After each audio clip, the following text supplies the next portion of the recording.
Look at her, she's spittin' nerdy. Look at her, she's spittin' nerdy. Can't you see she's spittin' nerdy? Look at her, she's spittin' nerdy. Good morning to all of you lovely people. It is a beautiful day outside and I am just out of a good mood today, as you can probably tell. Since I've started going through this whole process of changing my whole diet and lifestyle in order to heal my body, my skin, my gut, etc., I have decided to switch back to intuitive eating.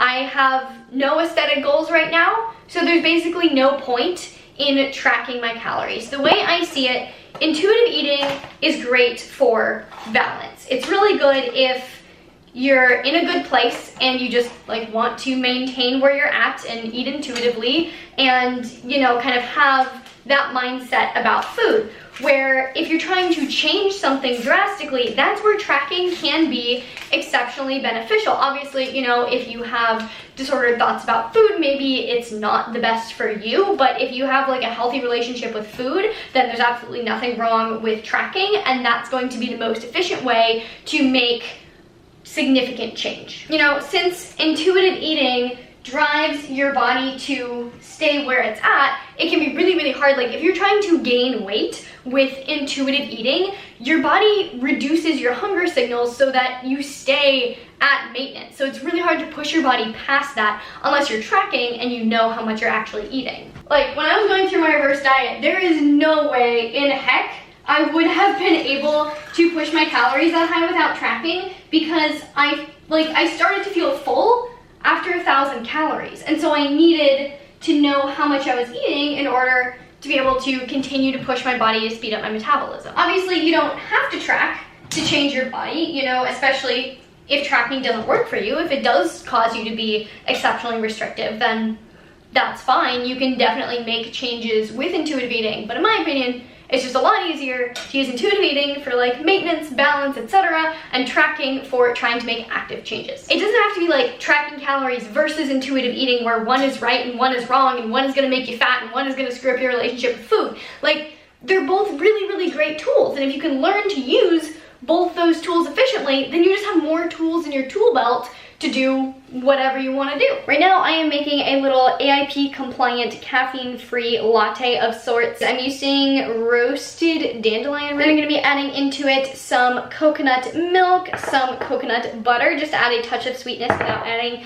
any added sugar, because I'm also eliminating all added sugars to help heal my gut, and then a little bit of cinnamon. Oh, I forgot the most important ingredient. Christina Rice, the person that I'm working with, suggested that I take collagen every single day, so I'm throwing some of this in there as well. A, to get collagen because I'm supposed to take it, but B, to also get some protein with these healthy fats that I'm having. So I know I just said that I am intuitive eating, but this is the part of my day that is still not yet intuitive. I am still adapting to not intermittent fasting. As you guys know, I was practicing intermittent fasting for about 2 years before this, and it got to the point where that is what feels natural to me. That's what feels intuitive when I eat intuitively. I don't get hungry until like 2 p.m. But because we're trying to eliminate all potential stressors on my body, I now have to basically quit intermittent fasting. And I have heard that there's some debate or controversy in the intuitive eating space about whether or not you can intuitively eat an intermittent fast. In my opinion, you totally can, because that is literally what I've been doing for probably like the last year. Maybe I haven't been super strict about my eating windows. I had just adapted to fasting, and so I would eat when I was hungry, and usually that would result in fasting 14 to 16 hours. But if I woke up and I was hungry and it had only been 10 hours since I had eaten, I would still eat through. You know, it's about 2 or 3 weeks that your body really gets used to fasting. I'm assuming it'll be about 2 or 3 weeks until my body gets used to not fasting. And I will be able to eat intuitively in the morning because I will start to get hungry because my body will expect food. I just think it's a little bit ridiculous to put such strict rules on eating intuitively. Like saying, you can't fast if you're eating intuitively. Well, guess what, Karen? I'm not hungry. Sorry, Karen. So for anyone who wants this recipe, that was about yay much of coconut milk, and then I'm gonna do about this much of coconut butter. This much, that's what we're doing. A full serving of the Vital Proteins collagen peptides, and then just a few shakes of cinnamon. Oh my god, there's no, it doesn't have the holy thing. I just dumped a ton of cinnamon in there. Okay, it's not that much, maybe. Oops. Then I have my favorite milk frother from SIGMATIC to just whiz this up. And here we have my caffeine-free, coffee-free, AIP compliant latte. I've been loving breaking my fast with this, but also I've been trying to switch it off with bone broth because bone broth is just so generally good for you, but this is what I prefer. It is now time for some emails, and then my absolute favorite time of the week, the time where I have blocked off to just sit down and work on my screenwriting. It's my favorite. This element of doubt creates a natural conflict with the protagonist because, of course, I believe this, you believe that. But it's also attractive to them on some level because, and again, really important, your hero is rational. I just took about 3 pages of notes on one of the best podcast episodes about screenwriting ever, so I'm really excited. The creative juices are flowing, which is great because I'm going to film a different video after this, and in the meantime, I'm feeling kind of hungry, so I'm making my first little meal of the day. Got some salmon that I'm gonna cook up in the oven. I got this from a place called The Fisherman's Daughter at the farmer's market, and then for vegetables, I just sliced up some zucchini, gonna do some cabbage and some butternut squash and just cook that. A little bit of olive oil with some coconut aminos, salt, and maybe a little bit of onion powder. So I know this is not the typical case, but for me, eating intuitively is actually a little bit more risky when it comes to disordered thoughts surrounding food. People really like to vilify tracking calories as something that always causes a bad relationship with food or a bad relationship with your body, but I mean, I have seen literally thousands of comments from you guys, and I can tell you that there are plenty of you for whom tracking calories does encourage a bad relationship with food and does make you feel like you have some sort of at least disordered thoughts surrounding food, let alone creating a full-blown eating disorder. But there are also a ton of you for whom tracking calories has actually helped with recovery from eating disorders or helped you stay on track and not develop an eating disorder. So it just kills me a little bit inside when I see people vilifying tracking calories as something that always causes disordered eating. And don't get me wrong, I love intuitive eating too, and I think that's what everyone should ultimately strive for, but I don't think it's necessarily what everyone has to do at this moment to be healthy. And I do want to do kind of a series at some point on intuitive eating, like what intuitive eating really means and how to learn how to intuitive eat and steps you can take from transitioning from tracking only to eating intuitively. But that's like a whole other topic, and it's gonna take a few videos to discuss that, so working on it. I definitely overcooked this butternut squash like a lot. I'm so good at cooking. Can we just appreciate this beautiful plate of food? Like, there are so many colors. I hope it tastes good. It may not, but it looks pretty. We're just gonna go ahead and eat this breakfast and then start filming another video. Hey guys, hey guys, hey guys, send bell so that you get notified about future videos from me, and I will see you very soon. Bye. Talking that long is just, takes a lot. So that took me about 2 hours, 2.5 hours from when I started prepping for the video to just now. And now I have some calls in just a little bit. So in the meantime, I'm gonna go for a super quick walk just to prep for my calls and get some activity as I do so. Deciding not to untie the laces on these shoes before putting them on was a poor choice, but whatever. Then I'll have my calls, and then I think at that point, I'll probably be hungry. I'm like at a point now where it's like, I could definitely eat, but I'm also definitely not hungry. Basically, I'm not full, which always makes me want to eat, but that's just dumb. Work calls complete, and now I'm like properly hungry, so I think it's time to have a wee bit more food. I just heated up some, what was this? Chicken thigh, bone-in, skin-on, that I got from my favorite meat people at the farmer's market by Ranch Direct. So I'm just gonna have a little bit of wild rind sauerkraut with this. Since I'm focusing on healing my gut, I figured, you know, probably a good idea to just get some probiotics in there. And then to get some healthy fats, just gonna cut up half of an avocado. One of the biggest changes that I've made since switching back to eating intuitively is that I basically no longer always finish all of the food on my plate. I'm getting a little bit better at gauging how hungry I actually am and making meals appropriately that size, but I'm still kind of in the habit of like making ginormous meals because that's what I love to do when, you know, if I'm intentionally restricting calories to lose fat, it's a lot easier for me to just have bigger meals throughout the day. And then since I've already like weighed, measured, and tracked everything, then I want to eat everything because that's just kind of a nightmare if you don't. But now that I'm eating intuitively, I can just stop eating when I'm full and not worry about the fact that I put an effort to weigh and track things. Overall, I do genuinely love eating intuitively. Like, this isn't new to me. It's something that I've always really enjoyed, and I think it works really well for me. I'm sure at some point in the future I will go back. I'm really struggling with this avocado right now. It's not getting on my fork. Okay, we're good.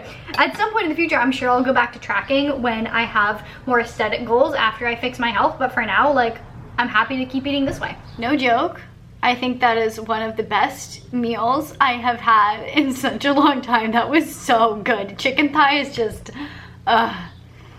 it's so good. But the sun is about an hour from setting, so that means it is about time for my like end of day long walk. But really quick before I go do that, you guys did such a good job helping me pick out these glasses.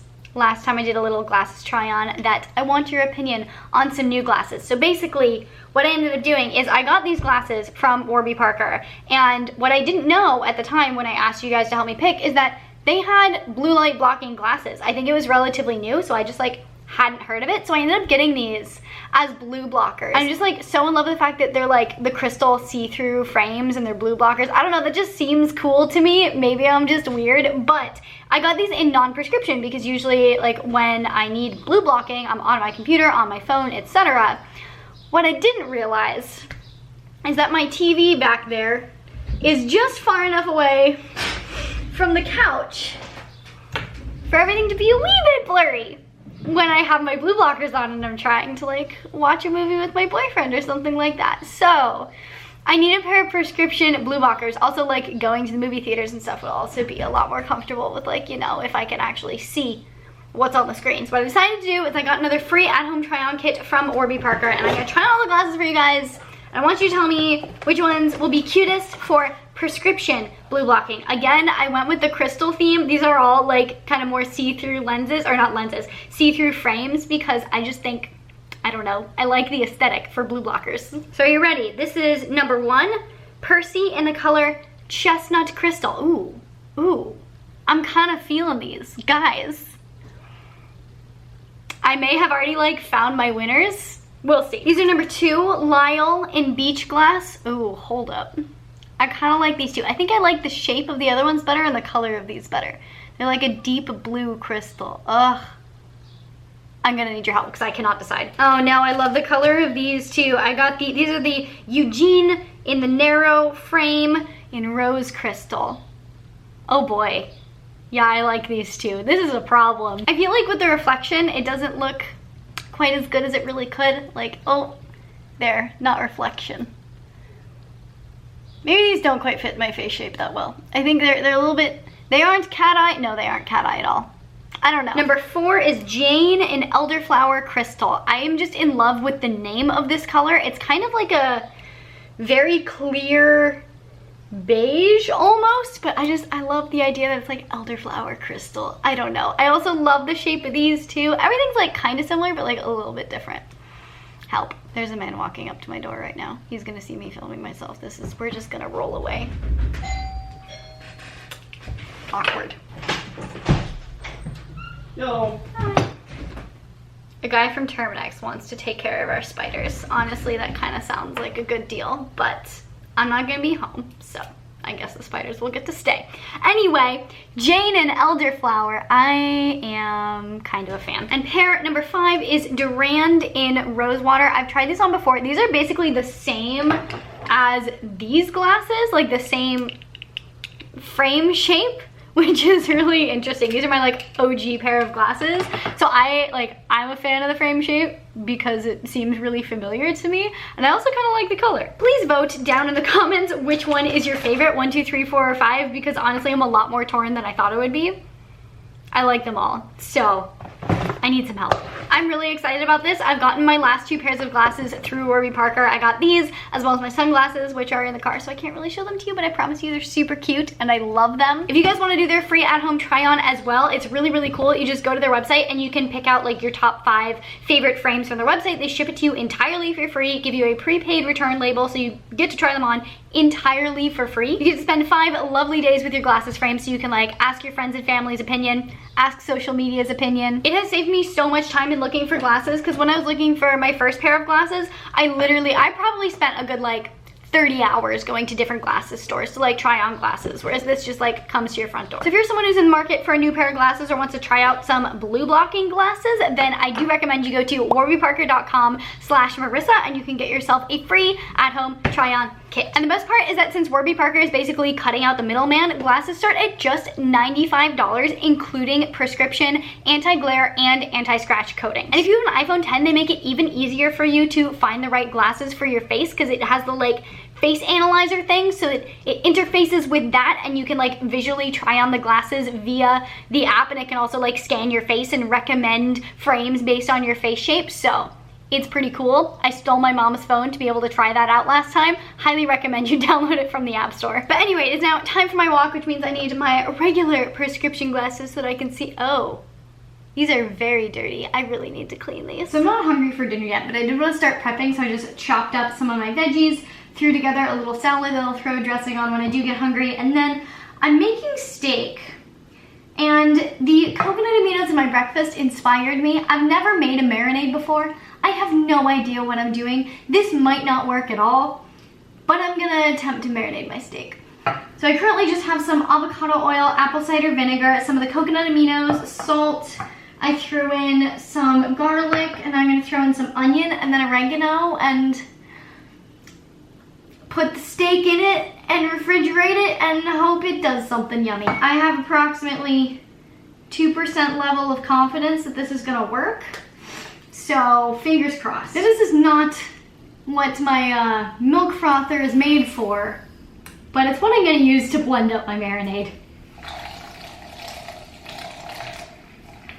I mean, it's working pretty well. Okay, it is actually dinner time now. Don't worry, I put everything in the fridge while I was packing for my trip tomorrow. Also, watching the newest season of Doctor Who, season 11. Not sure I'm feeling it. Anyway, for tonight's dinner, I want to do like steak and potatoes, but spice it up a little bit with some more micronutrients. So for the potatoes, I do have sweet potato, but also some turnip. And then I have this broccolini that's like about to go bad, so I'm roasting that up. Obviously, I have this salad. It's arugula with some broccoli sprouts and then pomegranate seeds and the rest of my blueberries. Gonna finish up that avocado that I made earlier. And then I obviously have my steak. So for all the veggies, I'm not actually gonna use any oil because I find they end up a little bit crispier without any oil. Maybe that's just me, I don't know. But I'm just gonna toss in some salt, onion, garlic, and oregano. That's become like my default spice for everything since doing AIP. Mix it all up to evenly disperse. Oh, turn it down. Aw, yes, veggies on veggies going in the oven.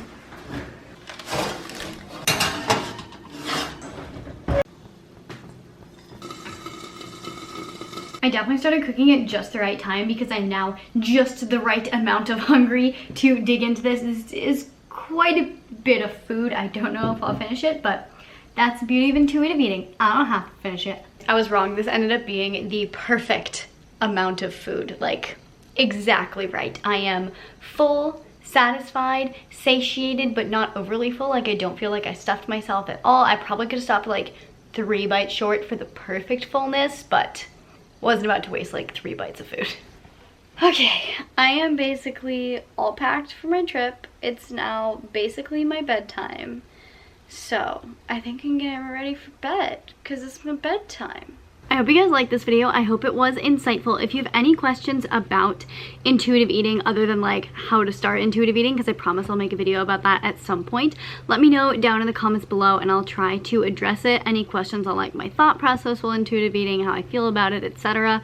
all welcome. If you liked this video, please give it a big thumbs up because it really does support me and my channel and I really genuinely appreciate it. Please share this video with your friends, your family, your intuitive eating buddies. If you want to see a more in-depth talk on my view review of tracking macros versus intuitive eating, you can check that out up here. If you want to see a video all about just tracking macros in general, you can check that out there. Make sure you hit that subscribe button to see my future videos and hit that little notification button to get notified when I post future videos, and I will see you very soon. Bye.